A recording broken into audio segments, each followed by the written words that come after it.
विश्व में बढ़ती जनसंख्या एक बहुत बड़ा मसला बन चुका है।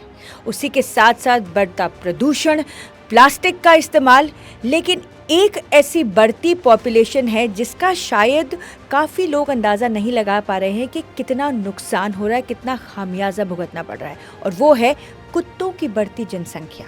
जी हाँ, आपको हम यहाँ पर बता दें कि जो डॉग लवर्स हैं वह इस बात से बिल्कुल भी हमारे साथ एग्री नहीं करेंगे कि कुत्तों का जो मेनेंस है, कुत्तों का जो आतंक है, वह दिन ब दिन बढ़ता जा रहा है। लेकिन हम उनको सिर्फ इतना ज़रूर कहेंगे कि एक बार ज़रा सोच के देखिए कि आप किसी गली में जा रहे हैं और आपकी वह गली नहीं है, ना ही वह आप कभी पहले गए हैं, और आप सामने से 1, 2, 3 करते करते कई कुत्तों को आते हुए देखते हैं, तो क्या आपका जो कुत्तों के प्रति प्यार है वह बरकरार रहेगा? आपको डर नहीं लगेगा? इसका खामियाजा आम जनता भुगत रही है। बिल्कुल पायल जी, जो नया मामला सामने आया है वो मशहूर व्यापारी पराग देसाई, कुत्ते के हमले की वजह से उनकी मौत हुई है। दिल्ली में अपने घर के बाहर वो टहल रहे थे, तभी अचानक उनके ऊपर कुत्ते की तरफ से हमला होता है और जिसमें वो घबरा कर गिर जाते हैं और उन्हें ब्रेन हेमरेज होता है, जिसके बाद वो हॉस्पिटल में अपना दम तोड़ देते हैं। और ये कोई पहली घटना नहीं है जब कुत्तों की वजह से लोगों को इस तरह अपनी जान गंवानी पड़ी। नोएडा जैसे पौष इलाकों में, गुरुग्राम में हमने कई वीडियोज़ देखे जो रोज़ाना वायरल होते हैं कि किस तरह कुत्ते कभी किसी बुजुर्ग पर झपट पड़ते हैं तो कभी किसी बच्चे को घेर लेते हैं। अगर आंकड़ों की बात करें तो हर साल भारत में सिर्फ कुत्ते काटने की वजह से करीब 20 लाख लोगों की मौत होती है। और भारत रेबीज कैपिटल भी माना जाता है, क्योंकि सबसे ज़्यादा जो रेबीज के केस हैं वो भारत में आते हैं। और आपको ये भी बता दें कि जो हमारे देश में आवारा कुत्तों की संख्या है ना, वह 3.5 करोड़ है जी।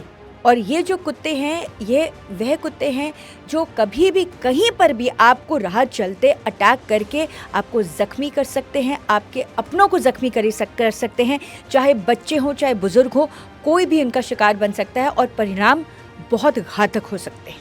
बिल्कुल। और इसमें एक बात और ऐड में करना चाहूँगा कि हमें और हमारे व्यूअर्स को शायद लग रहा होगा कि जो ये हमले होते हैं ये सिर्फ आवारा कुत्तों की वजह से होते हैं जो कि गलियों में घूमते हैं, लेकिन बिल्कुल ऐसा नहीं है। जो हम घरेलू कुत्ते हैं, जो हम पालते हैं, जो अच्छी नस्लों के कुत्ते होते हैं, उनका जो रेशियो है काटने का और लोगों को हानि पहुंचाने का, वो भी बराबर है बिल्कुल। बट शायद यहाँ पर ये बात कर लेंगे, ये ज़रूर हम लाना चाहेंगे हमारे इस जो डिस्कशन में कि जो इस तरह के कुत्ते होते हैं वह तो फिर भी जो फैमिली होती है वो किसी तरह संभाल लेते हैं और जनरली वो वैक्सीनेटेड होते हैं। लेकिन जो आवारा कुत्ते होते हैं इनका कुछ हमें भरोसा ही नहीं होता कि ये कब काट जाए, और उनकी जो जनसंख्या है वह इतनी बढ़ती जा रही है। वहाँ अगर बात करें तो आर्टिफिशियल ब्रीडिंग बढ़ रही है क्योंकि लोगों में कुत्ते पालने का शौक बढ़ रहा है और लोग महंगे महंगे कुत्ते रखते हैं। हर कोई अपने घर में एक तो पेट पेरेंट, और आज देखिए अगर एक नया वर्ड निकला है पेट पेरेंट है।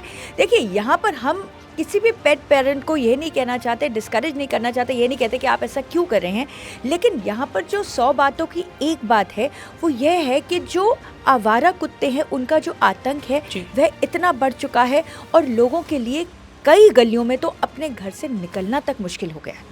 तो यहाँ पर न केवल आम जनता को जागरूक होना पड़ेगा, सरकार को भी कुछ ना कुछ नीति लेके ज़रूर आना पड़ेगा, क्योंकि हर दूसरे दिन देखिए हम अगर न्यूज़ बनाते हैं तो मेरे ख्याल से शायद हर हफ्ते में 1-2 तो ऐसी खबर आती हैं कि किसी ने कुत्ते ने बच्चे पे अटैक कर दिया, बुजुर्ग पे कर दिया, या फिर राह चलते किसी पे भी अटैक कर दिया। तो इस पर जो है प्रतिबंध लगना बहुत ज़रूरी है। म्यूनिसिपल कॉरपोरेशन की अगर बात करें तो स्टरलाइजेशन है, जो नसबंदी है, उसकी भी अपील कितनी बार की जाती है, लेकिन ये अपील कितनी लागू होती है इसके तो नतीजे हमें साफ दिख रहे हैं। बिल्कुल पायल जी, अगर आप बात भी करें तो जो नसबंदी की एक कुत्ते की जो कॉस्ट है वो तकरीबन 800 से 900 रुपए के बीच अगर ये गवर्नमेंट की तरफ से गवर्नमेंट वरना तो 4-5 हज़ार भी जा सकती है अगर प्राइवेट बात करें तो। बिल्कुल। और इतने बड़े कुत्तों को इतने बड़े लेवल पे वैक्सीनेट करना, उनकी नसबंदी करना, तो ये कहीं ना कहीं सरकार के लिए भी एक बहुत बड़ा काम है और इसी वजह से आज तक हो भी नहीं पाया। सरकार ने कई बार सोचा भी कि जो प्राइवेट NGOs है उनके थ्रू ये काम करवाया जाए। दिल्ली नगर निगम ने एक बार प्रस्ताव लेके आया था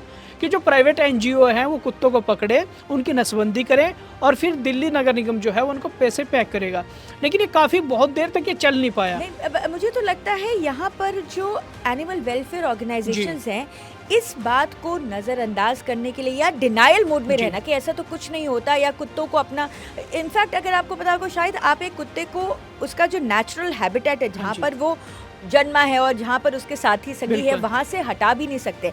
ये बात बिल्कुल सही है। हम ये नहीं कहते कि कुत्तों पर हम कुत्तों पर कोई जी। आतंक लेके आए या कुत्तों पर कोई कहर ढाएं, लेकिन यहाँ पर जो एनिमल वेलफेयर ऑर्गेनाइजेशंस है, जो कोई भी अगर कुत्तों का कोई भी आतंक है उस पर अगर आवाज़ उठाते हैं तो उनको दबाने की बजाय, इस आवाज़ को दबाने की या उसको क्रिटिसाइज करने की बजाय, वह अगर खुद इसका कोई सोल्यूशन लेके आएंगे तो इसको बोलेंगे कि सोने पे सुहागा। कई बार आपने देखा है कि कई जो हायर सोसाइटीज़ है वहाँ पर इसी बात को लेकर झगड़ा होता है कि कोई एक महिला या कोई एक पुरुष वो जो है वो डॉग लवर्स होता है, वो उनको फीड कराता है, उनके दाना और पानी का ध्यान रखता है, तो जो आसपास के लोग हैं वो लड़ाई शुरू कर देते हैं कि आपकी वजह से यहाँ पर कुत्ते आ रहे हैं और आज नहीं तो कल उन्हें काट लेंगे। तो कहीं ना कहीं उनकी बात भी सही है, लेकिन जो डॉग लवर्स है उनकी जो भावना है उनकी भी हम कद्र करते हैं। लेकिन बात यहाँ पर है कि आप किसी ऐसी गली में जा रहे हैं जहाँ पर आप नहीं जानते, अब हाथ में बिस्किट लेके तो हर कोई घूम नहीं सकता है ना, तो यहाँ पर जो हल है ये निकालना इतना अनिवार्य हो चुका है क्योंकि अब लोगों की जान तक बनाई है। 2019 की अगर बात करें तो तकरीबन 72 लाख लोगों को कुत्तों ने काटा और हर साल का जो एवरेज है जो कुत्ते की वजह से काटने से लोग मरते हैं वो हर साल का एवरेज करीब 20 लाख रुपए का है। और अगर WHO की रिपोर्ट की बात करें तो उनके मुताबिक हर साल दुनिया में कुत्तों के हमले की संख्या करोड़ों में है। जी बिल्कुल। तो भारत में ये जो कुत्तों का आतंक है वह दिन ब दिन बढ़ता जा रहा है और ये सरकार से हर आम नागरिक की अपील है कि इसको जल्द से जल्द कोई समाधान निकालना बेहद अनिवार्य हो चुका है।